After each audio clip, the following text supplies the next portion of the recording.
And thank you for joining me for a special edition of Astrology in the News, where today let's talk about astrology and the Avengers. So if you haven't seen the last movie, Infinity War, Thanos wins, plot spoiler, ha ha ha. Plot spoilers expire after 2 weeks. At least that's what I say. So anyway, let's go into some of the astrology of the Avengers. And of course, starting off with Robert Downey Jr. as Iron Man. That's probably the best picture I could find. So but anyway, Robert Downey Jr.'s got a pretty amazing chart here. So taking a look at it, we do have exact birth times for most of the people here, and Robert Downey Jr. is one of them. He is a Cancer ascendant here. Usually Cancer ascendants are very intuitive, empathic.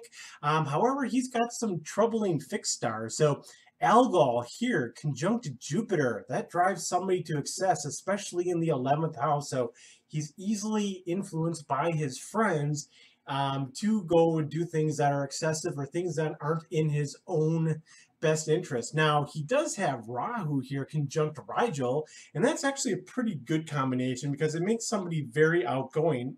But they have to continue working over and over and over again in order to maintain their success. And Robert Downey Jr. has been a very hard worker. I know he had some drug trouble earlier in the 90s, but he overcame that, and he really turned his career around. And of course, Iron Man was the character that did that for him.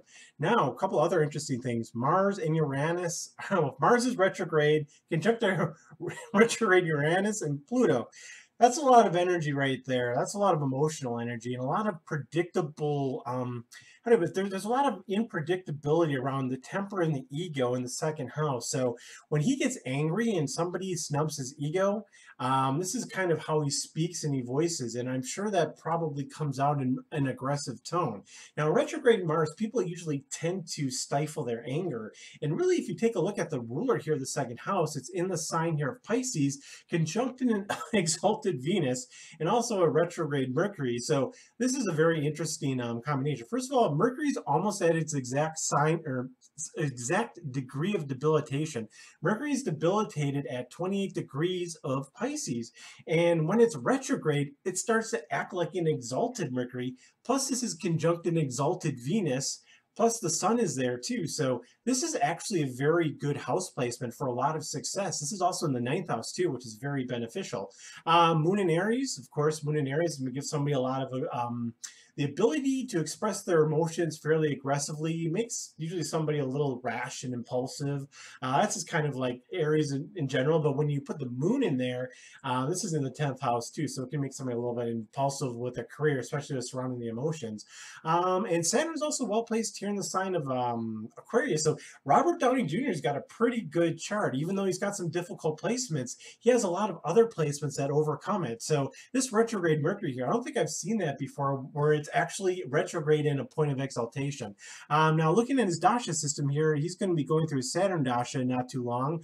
That's going to be in the 8th house, but Saturn in the 8th house usually gives somebody 9 lives, okay? I don't know what it is about Saturn in the 8th house, but it really, really does a lot of interesting things to death in the chart. It gives him longevity. So Robert Downey Jr. is going to be around a long time. All right, Chris Hemsworth as Thor. If you guys haven't seen that, oh god, it was Conan O'Brien did this voiceover of Thor, and it's just like, "Hi, I'm Thor," and gave him this like really girly wussy voice and stuff like that. It's really funny. You should look it up. It was that was a long time ago. That was during the first movie.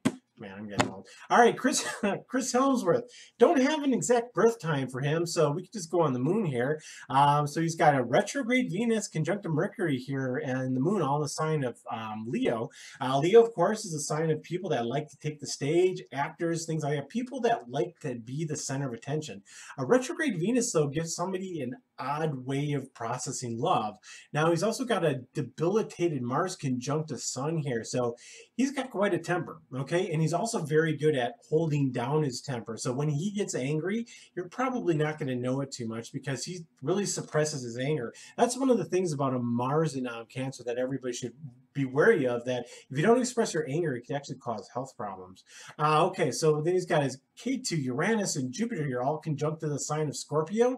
This is in the fourth house. So, you know what? I think he's very secretive about his life. Scorpio is kind of about secrets, and this is about, the fourth house is about the home. So, I think he keeps his home life very private. Anything that's going on in his house, he doesn't want other people to know about it. So, he just kind of keeps it to himself.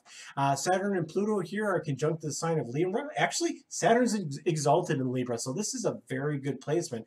It's also in the third house from the moon. And what that means is it gives Saturn what's called Digbala, or directional strength. So each planet does well in a particular house. Saturn does very well in the third house. It also does well in the eighth house. So I would say like the third, eighth, and the 10th house are the best placements for the sun. But also too, when it's exalted, it really gives a lot of oomph to it. So it makes somebody a very hard worker. Let's see, fixed stars. I'm not seeing anything too major over there.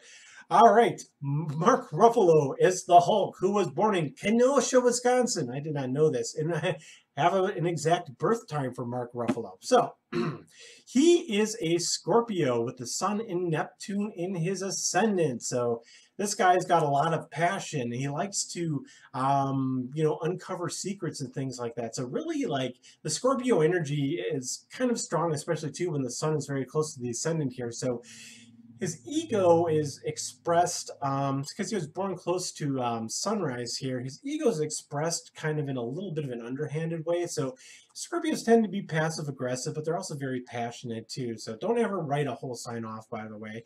Let's see, Mars is a little bit difficult placed here. It's in Sandi. It's at 29 degrees here in the sign of Sagittarius here in the second house. So that can make money a little bit difficult here and there.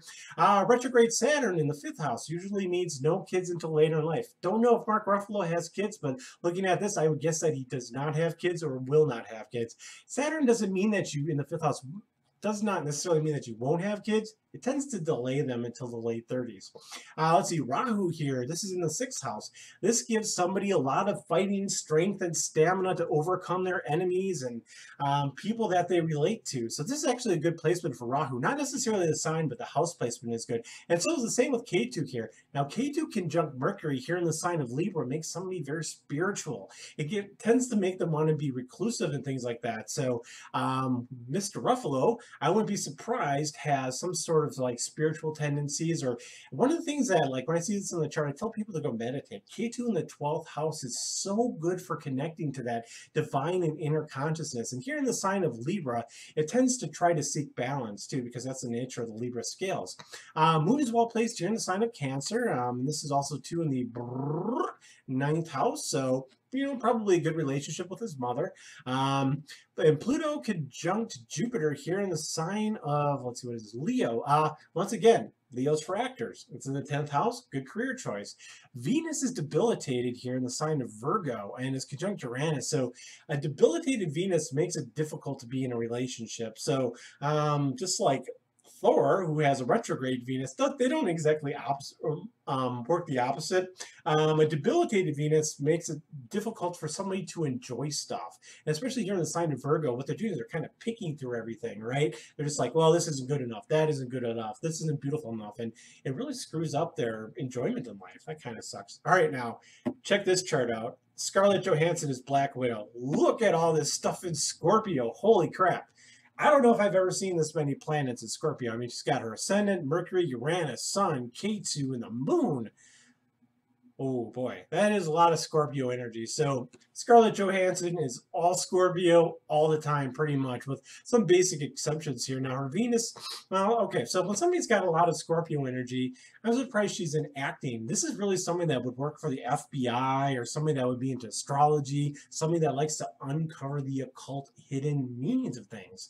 And so I mean, she's done very well in as an actress, but really, I would think her true calling would be something in mysticism. So when I see this in a chart, usually this shows somebody that's empathic. So now Rahu and Taurus, this is a passion. So Taurus is actually about stage acting, not necessarily about actors, but wanting to be up in stage, wanting to be up in front of other people. Leo has those traits too, but Taurus is really geared more toward the fine arts. Saturn, of course, is exalted here in the 12th house, and exalted transit Saturn in the 12th house, what that does is it tends to tamper losses, okay? It also, too, makes somebody a good sleeper, I would think, because Saturn being in the 12th house, you know, an exacerbated 12th house can have sleep difficulties, and Pluto's also here in our 12th house. So when you put these two together, it also gives very vivid dreams of when Saturn's there, this person really knows how to work on that and take advantage of it. Jupiter is well placed here in the second house of the sign of Sagittarius. Mars is exalted here too. So yes, Scarlett Johansson has a very, very interesting chart. Now, if we want to take a deeper look at it, then we can look at her Navamsa chart here. So this really, the Navamsa chart, the reason why I put it here is it really gives kind of like an overall feeling of the true agendas of the planets. And here, I mean, you can tell her Mars is doing well because it's exalted here. Then what you do is you correlate it with its position in the Navamsa chart. And that really tells you how Mars is operating. So Mars is operating very well. It's exalted here. It's in Aries here. So it gives it a lot of power. Mercury, not so much. Mercury's debilitated in the Navamsa. And everything else looks to be pretty much like a wash. Although the moon here, even though it's debilitated in Scorpio, being here in the sign of Cancer, that cancels out the debilitation. And so it's kind of more of a wash. So if you have a moon in Scorpio, you really need to look at where it's placed in the nakshatras to get a good idea whether it's in true debilitation. And even if it's in Scorpio in both, that gives it what's called Vargotama, which actually cancels out the debilitation. So I really hope you enjoyed this this presentation of the Avengers. I'm actually going to do more Avengers tomorrow. So since there's a lot of them, and then of course we could probably do like DC Tuesday, or I know it's Tuesday, but or you know, more Marvel characters and things like that. So I look forward to doing more of this. So smash the like button, and of course if you want to book a consultation, go to the front page and then click on the website link on my banner page, and then also to all my contact information's there. So I hope you liked what you saw, and hopefully I will see you tomorrow. Have a great day. Ooh, I'm sorry. CTC is here. CTC. Let's see. Oh my God, Trump just checkmate. So, all right. Let's see. Yes, actually, that's pretty interesting. So, CTC admin was just talking about Trump, and I actually talk about Trump too. So, if anybody wants to comment during the live stream, yes, like I said in my previous broadcast, Trump is going to win. And he's going to keep winning. And Trump is the next Julius Caesar. And the people that all doubted me, you just sit there and wait and watch it happen. Otherwise, yeah, and if you want to get more information about that, go check out my last broadcast. It's probably a couple of weeks ago, Russia, Russia, Russia. And that tells all the astrology of Donald Trump, why I think he's the next Julius Caesar, and how his chart fits in with the United States. So, hey, have a great night. Bye.